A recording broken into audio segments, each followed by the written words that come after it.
If you're in the path of one of these wind-driven fire events out west here, and you're waiting for official word from officials to evacuate, you've waited too long. You've put your life on the line. You've got to get out early. You've got to remain vigilant as to what is going on around you at all times.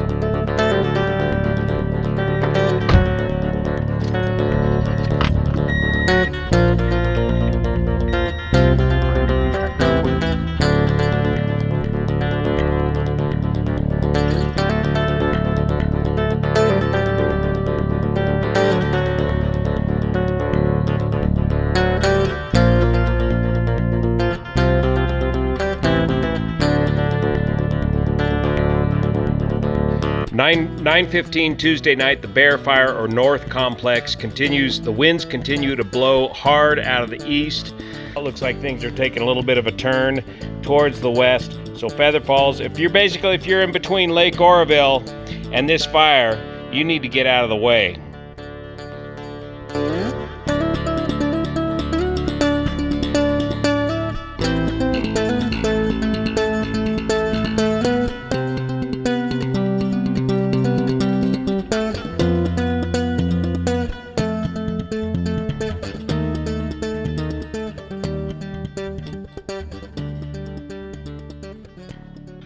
It's Saturday, September 12th. My name's Juan Brown. You're watching the Blancolirio channel. Time for a quick update on the North Complex Fire West, formerly known as the Bear Fire, that's just devastated, once again, Butte County, California, just some 30 miles north and west of the Blancolirio Global Headquarters. So far, the entire complex has destroyed nearly 250,000 acres, 252,000 acres. The West Fire, the west branch of the North Complex, formerly known as the Bear Fire, is about 70,500 acres. Current damage assessments are still ongoing. At present, or the last report was about 82 structures lost, 44 homes, and 9 fatalities. 19 people remain unaccounted for at this time. These numbers will change. Since the wind event on Tuesday, the winds have died down and returned to a normal westerly flow, a very light westerly flow. So now we've just got completely smoky conditions all throughout the state of California, especially here in Northern California, and the fire has laid down substantially. Let's go to the map here and show you what's going on. Okay, this is the Plumas National Forest map. To get you oriented, here's Lake Oroville. Here's the town of Oroville. Here's the town of Paradise. This is Highway 70, going all the way up to the town of Quincy over here. That'd be the North Fork of the Feather River. Here is the Middle Fork of the Feather River. That's the area of concern. And then South Fork of the Feather River. Working our way down from Quincy, this is Bucks Lake, Little Grass Valley Reservoir, Sly Creek Reservoir, Bullard's Bar Reservoir, and this is Highway 49 going up the North Fork of the Yuba River drainage.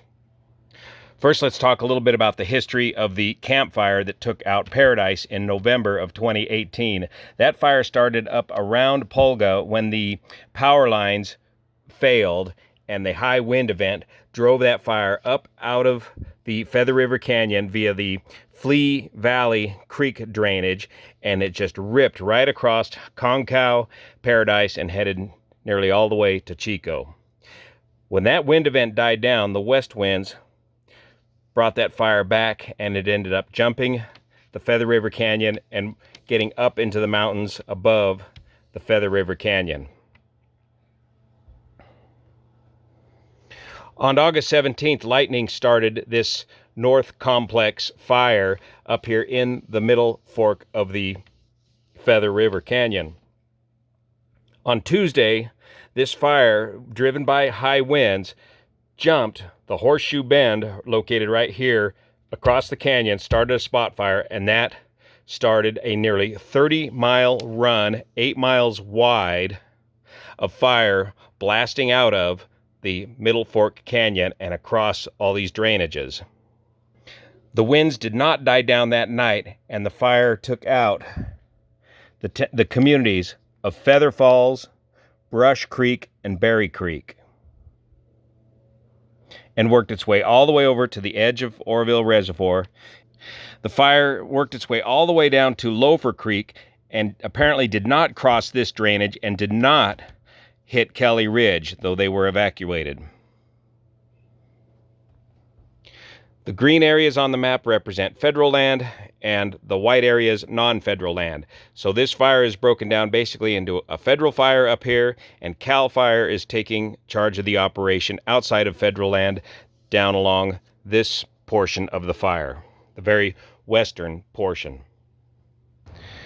Just the other night, there was a big battle for Bloomer Hill, where is located a lot of CAL FIRE repeater and communication site, and they were able to save that important series of communication towers on top of Bloomer Hill. So the middle of this fire has simmered down quite a bit, has burnt itself out, and now all it's primarily burning, and the big concern, are the edges of the fire, especially as the winds begin to flow to the west. So the current plan is to try to tie this thing in along the Quincy-LaPorte Road on down here to Little Grass Valley Reservoir, work their way around Little Grass Valley Reservoir, try to save as many of these family cabins up in here as possible, down along Hartman Ridge, or Moorville Ridge, keep it on this side of Sly Creek Reservoir, tie into a bunch of different Forest Service roads that are in various states of disrepair, keep the fire out of Forbstown. So far, Forbstown has been saved, but it's going to be a tough fight with the westerly flow. And down here, CAL FIRE has got their 5% containment, tying in Loafers Creek down here and preventing this fire from doing an end run around and taking out Kelly Ridge. So this is the 5% containment area, I believe, down here in the Loafer Creek area. And then they'll tie in with Forest Service crews up here by Forbstown. Up here they were able to save Bloomer Hill, but I suspect they're going to have to burn all of this out all the way down to the reservoir. Up here they're going to tie into that fire scar that I talked about from the original campfire scar, and some dozer lines that are already there from that event. Work their way around to Letterbox, right there, and then bring it back in south of Bucks Lake and back into the Middle Fork drainage. So the big challenge I see is keeping the fire out of all of the communities from Forbstown all the way along the Quincy-LaPorte Highway, including Clipper Mills, Eagleville, LaPorte itself, all the way on up towards Quincy.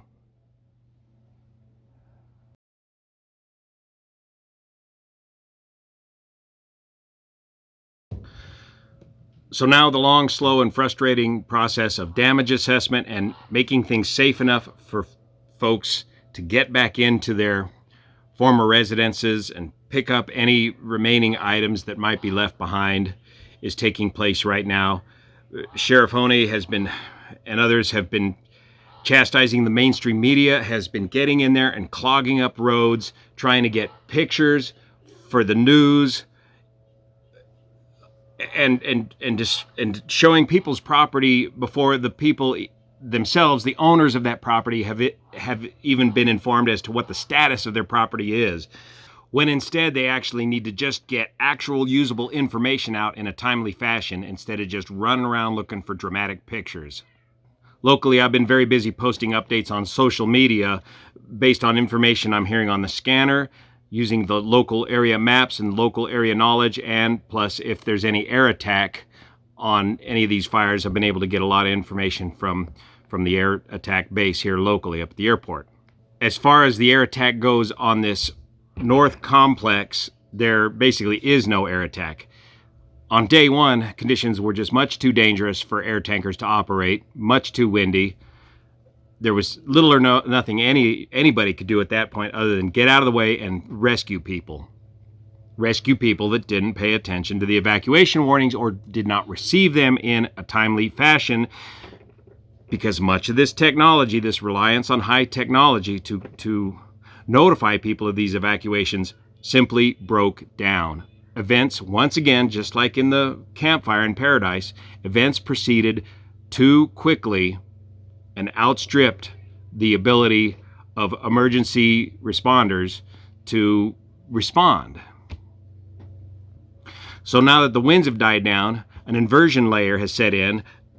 We've created basically our own version of a nuclear winter with all this smoke has blocked out enough sunlight to cool the temperatures on the surface, which is good for firefighting activities, but is bad for air operations, because we've got now warmer air aloft above the smoke layer, and that's just put the lid on the kettle and created IFR conditions. Visibility is less than 3 miles visibility, so we can't use any of the air tankers until the smoke lifts and we achieve at least 3 miles visibility, not only over the fire, but over the air attack bases where the aircraft are launching from, and route from the tanker base to the fire. All needs to be at or above 3 miles visibility.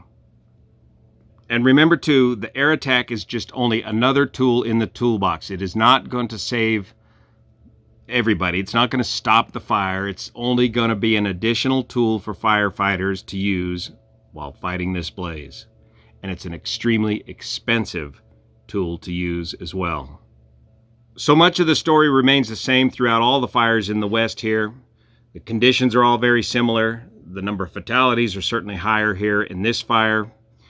We will not see major changes until the weather changes significantly. So thanks so much for your support of this channel, especially the patrons over on Patreon. I'm posting a lot more of my local content over there on Patreon. You can see it over there. I got to go to a week of training, get back in the saddle for the Boeing 777. Hopefully I have an update on the latest on training trends in the airline industry from the schoolhouse. See you here. Hey Pete, what's the bug out plan? Run away!